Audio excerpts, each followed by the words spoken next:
Hey, what's up guys? What's up mga kaaro? Welcome back!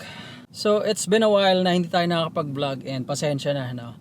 Today is April 5. Since na-miss ko ang mag-vlog, I decided na gawa tayo na short vlog. And may pupuntahan to kahit paano. Anyway, andito pala tayo sa may Malabon sa Francis. May inaantay tayo na buyer ng isang sapatos natin kasi I've been selling some of my stuff, sapatos na hindi natin nagagamit. Ito kasing sapatos na to na bibenta ko, it is a Colhan na pang office. Medyo maliit sa akin, so medyo hirap yung pa ako. Hindi ko alam, baka tumaba yung pa ako. Kaya bibenta na lang natin siya para magamit siya ng iba. I'm selling it for 5k. Murang-mura na. Ito nasa 13,000 to mga ganito eh.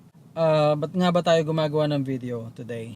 Well, this video is, aside from medyo kumustahan na rin, kumusta kayong lahat guys at mga kaaro, tayo ngayon ay, because of what's happening dito sa Pilipinas, lalo na, situation, pagdating sa mahal ng gasolina or ng diesel, bumabalik sa akin yung hilig natin na nawala. Well, not actually nawala kasi, kumbaga, may mga priorities lang tayo na hindi natin magawa. Ngayon, naisip ko na gawin siya ulit, and yun ay ang pagmumotor. So it's been a while. It's been or since 2025.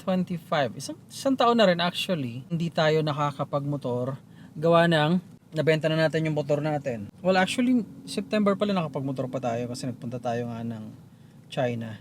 Double check ko lang.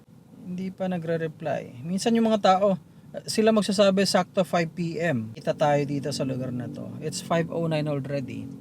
As here, saktong 5, yet wala yung tao. It's frustrating if they do this to you. Anyway, so ayun na nga, it's been a while na hindi tayo nakakapag-motor, especially nung maenta na natin yung ating 525 DSX until now, hindi pa natin siya napapalitan. Kaya, ang tagal na natin hindi nakakapag-motor. Every once in a while, syempre, nakakahiram tayo, nakakapag-motor pa rin tayo, talking to different brands, including Triumph. So, hindi lang natin na-document, kumbaga. Hindi lang natin na-vlog. And pasensya na guys at mga kaaro. Hindi nyo tuloy alam anong nangyari sa atin. But anyway, yun yung reason bakit tayo nawala sa paggawa ng mga contents sa motor. Dahil wala na yung motor natin eh. Siyempre. Ayun ang main na paraan natin para makapag-motor, and sabi ko nga nawala. But at the same time, hindi rin tayo nagmumotor. Even noong meron pa tayong motor, dahil yan sa sobra natin busy sa trabaho. So it's been like January of last year, sobrang busy ko sa pagbibenta ng real estate. Just like you saw some videos na ginawa ko dito, pinost dito.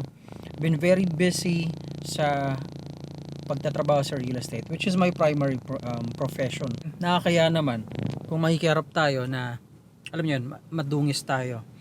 Which is most of the time nangyayari sa atin yun pagka tayo nakamotor. Ayan nga, pawis, and you know what I mean? Wala pa rin yung kausap ko Ito mo ba? Ito mo ba sa atin eh? Baka ito siya. Kung ito, magpo-pause tayo saglit. Okay. Anyway, so ayun yung reason. Now, what changed? Anong pagbabago after that? So itong nangyari sa atin ngayon. Situation natin sa opisina, it's still the same. Walang pagbabago dyan. Hindi pa rin eh. Kaya lang, itong current na nangyayari, ang mahal-mahal ng gasolina, yung gasolina nagdoble na, humigit pa, yung diesel nagtriple na, and I've been using both. Kaya, hindi na practical. Kaya tayo tuloy nag-iisip, not daily, not gonna be a daily, but I think I need na magmotor na ulit. Kasi nga, para kahit paano makatipid ng konti. And pagtitipid is one of the reasons, syempre. Madami pang mga ibang reasons. So, ito na yung mga pagbabago na nararanasan natin. Syempre, whenever I check videos, different channels, yung mga nagmotovlog, nakikita ko may mga bagong mga motor na palabas. In fact, I'm very excited na magpunta sa parating. Hindi ako nakapagpunta ng IRGP Hindi ako nakapunta doon. But I am very excited para makapunta ng makina to check out motorcycles. Maybe pag-usapan natin sa susunod na video kung ano yung mga pwede natin i-consider na mga, either bago o mga luma na mga motor. And let's see if I will buy again ano kaya yon. Namimiss ko na talaga kasi magmotor. Okay, masakit yung labi ko guys.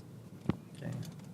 Siyempre, bakit din tayo nag-iisip na bumalik sa pagmumotor? It's because of, una, na-miss natin yung pagbablog, paggawa ng content. I don't wanna leave this channel na, alam mo yun, mawawala na lang. Kahit paano may revenue to. At syempre marami na tayong na-build ng mga connections dito sa pag-vlog na to. So I don't wanna really lose that. And then, syempre the experience of going to different places. It's been a while na hindi tayo nakakapunta ng Marilake. I missed Marilake. Especially now na alam nyo yun, maganda na mag-ride kasi hindi na nag-uulan. So one of these days hopefully makapunta na tayo kaagad sa Marilake guys at mga kaaro. Tapos syempre isama din natin yung mga reasons like traffic. As we know, kahit na nagmamahal yung fuel, hindi naman halos nagbabago ang traffic. Although nagbago ng konti, pero kahit paano hindi, yung traffic kasi andyan pa din eh. So I have been experiencing that for a while, and syempre basta ang daming mga pupwedeng dapat gawin na ginagawa ko pero hindi natin nagagawa because of wala tayong ginagamit na pang motor guys. Again, I've been checking different brands. I'm not gonna reveal it yet in this video, but I am very excited na makapag ikot ulit, okay? Makapag silinyador ulit. Basta nakakamiss mag-motor minsan especially now that a lot of models will be released daw sa makina. Abangan ko rin yun. So I hope may mga iba tayong makita doon sa event na yon. Okay? But for now, yun lang muna gusto kong sabihin. I hope okay kayong lahat guys at mga kaaro.